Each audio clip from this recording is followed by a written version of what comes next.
What is up, everyone? My name is Jack Southall, back again with another video, and today I am here for my WWE Monday Night Raw review for May 16th, 2016. I know it's a bit of a late video, but whatever. I know I haven't posted in around a week. This is because I went on holiday for a little bit to the Gold Coast and all that kind of shit. I had a pretty fun time there and all that, so I did create a vlog and it should be out soon. I'm not going to put a date on it because when I say, oh, vlog's coming soon, it ends up not coming out in 2 ages. So when it comes out, I'll make sure to let you know about it. So as for now, let's get into the Raw review. So go home show to Extreme Rules. Let's not fuck around. So AJ Styles opens up the show tonight to talk about Roman Reigns, and he's sick of Roman Reigns pretty much calling him a liar, saying that he's got some sort of plan up his sleeve to screw Roman out of the title and all that. And AJ says Roman is the guy that he's going to beat on Sunday. Then the Usos come out and Reigns just lays out Styles and all that when Reigns comes out. And then Gallows and Anderson comes out and helps Styles, and they pretty much have a bit of a stare down between each other with Roman holding up the title. And then we would find out that the Usos would take on Gallows and Anderson later on tonight. So then we had a match between Sami, Zayn, and Cesaro. Kevin Owens and The Miz were on commentary. They started off for a little bit, but then Kevin Owens beat up The Miz for a bit because they started arguing. And then they all started brawling together and it went to a no contest. Shane McMahon comes out and says, you know, we're going to have a tag team match. Owens is going to team up with The Miz to take on Sami Zayn and Cesaro. But then Stephanie comes out. It's like, you know what? I'm going to change it up a bit. Let's have The Miz and Cesaro team up to take on Kevin Owens and Sami Zayn. So we're going to have the enemies team up with each other, which I think is a very interesting concept. I'm happy they didn't go with the normal, baby faces versus heels. They decided to mix things up for a bit. So really like that. I think it's really cool. So we get to the tag team match. Okay match. But we ended up... So what happened was Owens pretty much dragged Cesaro out of the ring. Sami hits the kick to the face for the win. But then right afterwards, Kevin Owens goes up, fuck ya, and lays out Sami after the match, even though they did win, and he pretty much screams at the referee, I won the match as well, I won, and pretty much asking him to hold his hand up and all that, so that was pretty funny. So yeah, I feel like the Fatal 4-Way match for the IC title is going to be fucking great. All 4 of these guys are awesome. Miz has been killing it with his new heel gimmick, and Cesaro, Owens, and Zayn, we all know those 3 guys are awesome, so yeah, cannot wait for that match. So then we get Chris Jericho coming out of his locker room, and Renee Young pretty much talking to him and pretty much saying, you know, why did you attack Ambrose on SmackDown, put him in a straitjacket and all that? And he said, oh, he destroyed my jacket because that jacket's more iconic to WWE than Andre the Giant. I mean, Jesus, that's a bit of a big claim, Chris. I don't know about that. Anyway, great heel work from Jericho, and we'll see him later on in the night. Then we have the Shining Stars, newest tag team in WWE. Primo and Epico are finally here. The flower sniffers themselves. They come out and have an enhancement match against, I believe their names are Scott Jackson and Brian Kennedy. They're just a bunch of local jobbers. They beat the shit out of them, and great squash match, and yeah. So I don't know how I feel about the gimmick. I've always thought Primo and Epico were great workers, don't get me wrong, but I wish the best for them, I guess, but I don't think the gimmick's going to work out. It seems too predictable, you know, and a bit cartoonish for my opinion, you know, the whole come to Puerto Rico, Shining Star, but who knows, they could be tag team champions. We're just going to have to wait and see. But anyway, we get Ambrose coming out to the ring. He wants Jericho to come out and have a bit of a chat with him. And so Jericho says he's going to give it, that Ambrose is going to give him an apology. He calls him a stupid idiot and says that he's an actual lunatic and no one's crazier than him. And that Ambrose says he has a, and then he tells everyone to drink in the gift of Jericho, which I just love. Then Ambrose says, hey, guess what? I have a gift for you. And then coming down to the ring is this steel cage kind of thing. But up above it, there's like another little thing full of weapons. You know, there's a strap, there's a 2x4 wrapped in barbed wire, there's a bloody potted plant, just everything you can imagine. Kendo sticks, mops, the whole 9 yards. And he pretty much calls it the Ambrose Asylum and all that. Not the talk show, but he's going to have an Asylum match with Chris Jericho at Extreme Rules, which sounds awesome. I love how we have a brand new stipulation added to this. I think it's really awesome. And yeah, I cannot wait. Ambrose and Jericho are going to kill it. Then we have Becky Lynch taking on Dana Brooke. This is Dana Brooke's first match on Monday Night Raw. She had a debut on SmackDown, where I believe she beat Becky Lynch. So they have a bit of a back and forth match. Becky makes fun of Dana Brooke's poses and all that. But after that, there was a running forearm in the corner, T-bone suplex.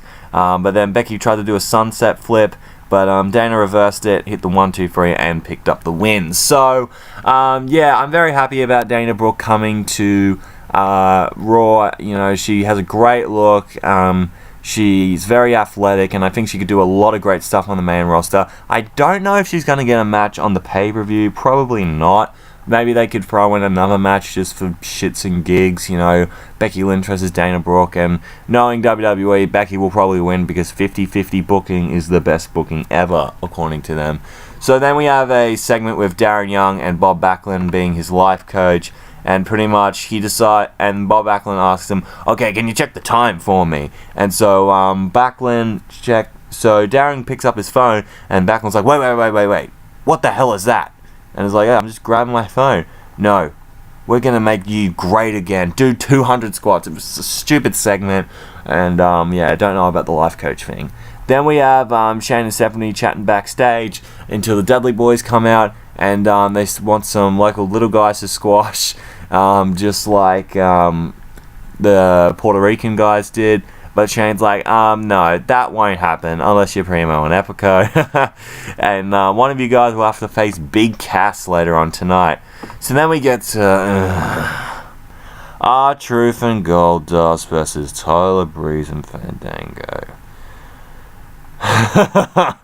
So fucking stupid, this segment. Oh, God. Well, it's a match, but we had this video package that went on for like 4 or 5 minutes, pretty much summing up all of the R-Truth Goldust segments that we've seen since the beginning of the year. I mean, they've been building this up for a long ass time, since like 5 months. I mean, and they finally decided to hit the nail right on the head for it. So we're pretty much showing like the dynamic between these guys and all this dumb shit. But you know, they're finally together, and what do? They lose. They fucking lose to Tyler Breeze and Fandango. I can actually see Breeze and Fandango. Fabrice, is that their name? I don't know. But I can actually see them being an alright tag team, maybe like a jobber team or whatever. But you know, R-Truth and Goldust, they're not happy, and they pretty much just walk out. So then we get to the New Day coming out, and they decide to cut a promo on the Vaudevillains, and they reveal a time machine, and funny segment, and there's an old refrigerator box coming out, and Biggie keeps pointing it out, and Kofi and Xavier are like, no, it's a real time machine, and all that. So it's kind of like based off the DeLorean from Back to the Future or whatever. And so he asks Xavier, and they see like his keyboard on there. It's like, wait, why are the keyboards all sticky? So I wonder what we're implying. I don't know. Does Xavier like to beat his meat? Whatever. Who doesn't? Anyway, there's we have to go back in time, whatever. And then they go back to 2009, and Kofi Kingston is doing his Jamaican giggle. It's like, blah. We've missed some trouble in paradise. Oh man, great stuff. And then they take him out, and Kofi's like, no, 2009 was my best year. So I love how they kind of acknowledged that. I thought it was really awesome. And then they went back to probably the early 1900s or whatever, where the Vaudevillains are apparently based in, and they pretty much take the piss out of them. And so after that, the Vaudevillains come out. They've had enough, and they beat the shit out of the New Day. And there was one move they did where I really liked. It was like a suplex and then the other guy would do a powerbomb on him, which I thought was just awesome. And they just pretty much beat the shit out of New Day. Great stuff from the Vaudevillains, making a statement and doing some great heel work there. I think these two have a great tag team match. Cannot wait. Then we have Anderson and Gallows taking on the Usos, and Styles and Reigns, they're at ringside, and they have a pretty decent tag team match. And then AJ and Roman start getting in the face at ringside, and then the Usos end up getting the win on Anderson and Gallows after Jay hit a splash from the top rope. And then afterwards, Reigns and Styles decide to come face to face. Gallows attacks Roman Reigns from behind, and then the Usos decide to get him out of the ring. And then AJ sees the steel chair, and he goes to hit Roman with the chair, but Reigns hits him with the uppercut. Grabs a chair, uses it on AJ, hits Superman punch on the other members. Reigns turns around and gets several chair shots from AJ, and then AJ Styles does this awesome spot where he does the Styles Clash onto the steel chair, which was awesome. I hope he does that spot at Extreme Rules again. That'd be pretty rad. But oh man, so good. I love how he can have a babyface feud where, it's not, oh, I respect you and all. It's like, I hate you, I'm gonna kick your ass, I think it's really cool. Of course, are we gonna see a heel turn Extreme Rules? I've got no clue. I'll talk more about that in my predictions when I release that later this week. Then we get Devon Dudley. He decided to take on Big Cass. Of course, Big Cass finished him perfectly with a sit-out slide slam for the win. Good job, Big Cass. You're doing alright, considering Enzo's not with you. Then we get to Kalisto versus Alberto Del Rio. And they have an okay match. Alberto Del Rio, solid worker as always. And Kalisto, Rusev comes out to beat up Sin Cara, who was at ringside. No, who was backstage watching it. And they drag him out to the outside area. Kalisto gets distracted. Del Rio hits backstabber, ends up getting the win. So, and then Rusev hits the clutch on Kalisto, and Kalisto, I thought his back was gonna fucking break and his spine region was gonna come out of his chest, and holy shit, he bent like a bitch in this. Oh my god, I hope you're okay, Kalisto. I don't want you to die out there, Jesus Christ. But he bent like crazy, and good job, Rusev. Nice to see you back in a big dominant heel role. Then we get to the final segment of the night. Is a contract signing for the WWE Women's title. Charlotte and Natalya, they had their signing, and Ric Flair pretty much went crazy in this segment. So Charlotte, they read the contract and like, okay, what the hell is this all about? And Shane and Stephanie says, oh yeah, if your father even comes down to the ring during your submission match, you automatically lose the title. Of course, they're not happy, and Ric Flair pretty much goes crazy on the McMahons, and Shane's like, I don't want to do anything to you, I don't want to fight you, I have too much respect for you, and Steph's like, well, I don't, slaps the piss out of him, and then Charlotte gets locked in the sharpshooter by Natalya, and she's tapping out like crazy. Natalya holds up the women's title, and that's how we end the show. Love that, to see Natalya holding up that women's title. I don't know if she's going to win at Extreme Rules. I wouldn't be angry if she did, but not by a long shot. I'd be quite happy if she did, but I love that. I loved, by the way, Charlotte was a great heel on this segment, pretty much building herself up as the top shit, really. Pretty much telling all these Greensboro fans, you can cheer me all you want, you worship the ground I walk on, I could punch your best friend in the face, and you will all cheer me, which automatically made the fans want to boo her, so, because we were in Flair country tonight. So, yeah, very great show tonight, very great show tonight. Lots of great stuff going into Extreme Rules. The stuff between AJ and Roman I thought was great. Cannot wait for their match at Extreme Rules. The Asylum match is going to be crazy.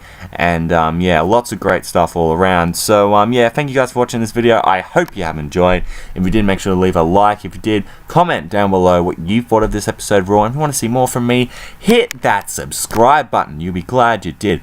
Twitter and Instagram's at JackamanLaw31 if you want to check me out there. Of course, I've got my Extreme Rules predictions video coming out in by the next week, and of course the review and the Raw afterwards will be coming, and some gaming videos will be thrown in as well, because I want to get this channel back on the track after my little hiatus for a few days. So yeah, thank you guys for watching the video. Hope you have enjoyed, and I'll see you guys soon, and I'm out in 3, 2, 1.